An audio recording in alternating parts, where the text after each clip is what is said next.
The Himalayan city of Dharamshala in northern India is a hive of activity as thousands, including celebrities, are gathering to celebrate the Dalai Lama's 90th birthday. The head of Tibetan Buddhism yesterday announced his charitable foundation will decide who his reincarnated successor will be. For more on these celebrations, let's bring in our South Asia Bureau Chief, Meghna Bali, who is in Dharamshala. Meghna, good to have you with us today. Now, what's the atmosphere like there in Dharamshala where you are for this historic occasion? Yeah, hey Girish. Look, you might not be able to tell given the dreary weather right now, but it is very lively here. I'm in the heart of McLeodganj, which is a part of Dharamshala, and of course the centre for the Tibetan Buddhist community, home to thousands of Tibetans in exile, and of course the residents of the Dalai Lama. He of course turns 90 on Sunday, and it is extremely lively here. Just sort of moments ago, the street below me was absolutely chock-a-block full of cars. People are coming in from all over the country, thousands from the country and around the region to sort of be here on this historic occasion. And part of that reason is, of course, he's turned 90, but it was, some more than a decade ago, the Dalai Lama had mentioned that as he approached 90, he was going to reveal his plans for succession. And of course, yesterday, as you said before there, he has revealed them, and what that sort of announcement was that the institution of the Dalai Lama will indeed continue. The current Dalai Lama is the 14th iteration, and there will be a 15th reincarnation, as the Buddhists believe. So, the atmosphere was already quite lively, lots of posters around, prayer flags, hundreds of, senior Buddhist monks called High Lamas here for the occasion, for this special religious conference and the birthday. And, it's absolutely sort of buzzing here. Yes, as you mentioned, his actual birthday is on the 6th of July at the weekend. So how will his actual 90th birthday be celebrated?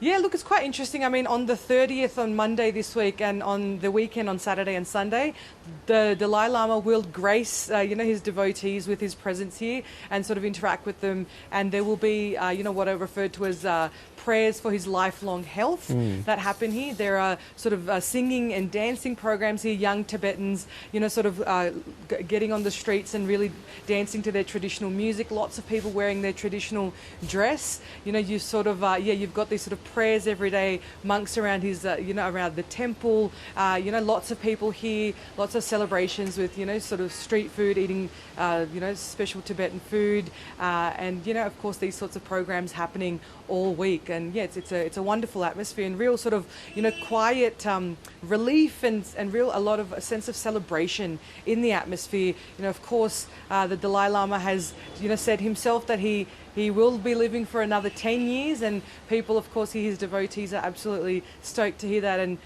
praying every day for him to live even longer. Definitely. And also, Meghna, there is some star power behind these celebrations too, isn't there?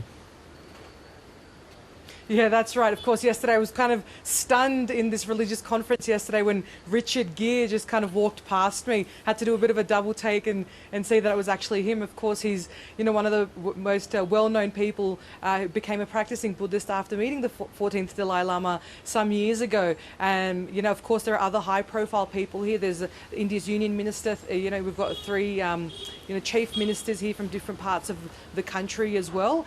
You've got, like I mentioned, High Lamas, senior Buddhist monks from different Tibetan Buddhist traditions here, who are absolutely revered beings in this religion. So a lot of people here consider themselves very blessed to be here on this occasion.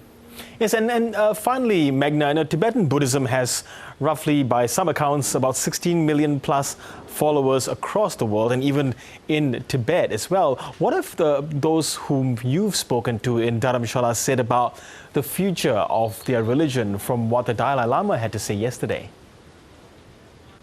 Yeah, Gush, look, this is a significant moment. It's hard to understate that. There was some uncertainty, partly because the Dalai Lama himself was really considering whether this institution should continue.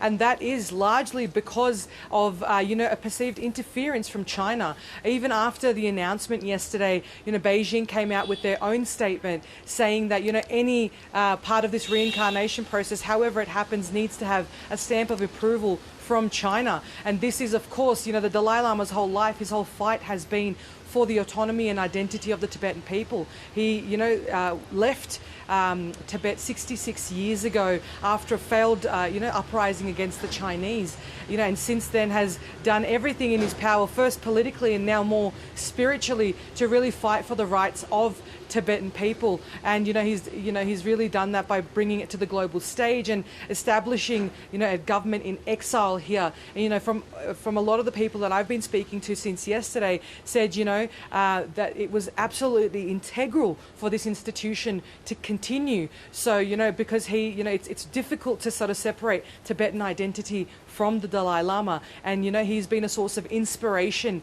and influence for the last almost 7 decades for this cause. So without him, without this institution continuing, the threat to Tibetan identity was existential. So you can imagine the celebration and the quiet relief that this brings for the millions of Tibetans and Buddhists around the world. Okay, a few more days of celebrations still to come. Meghna Bali in Dharamshala, thank you so much. Thank you.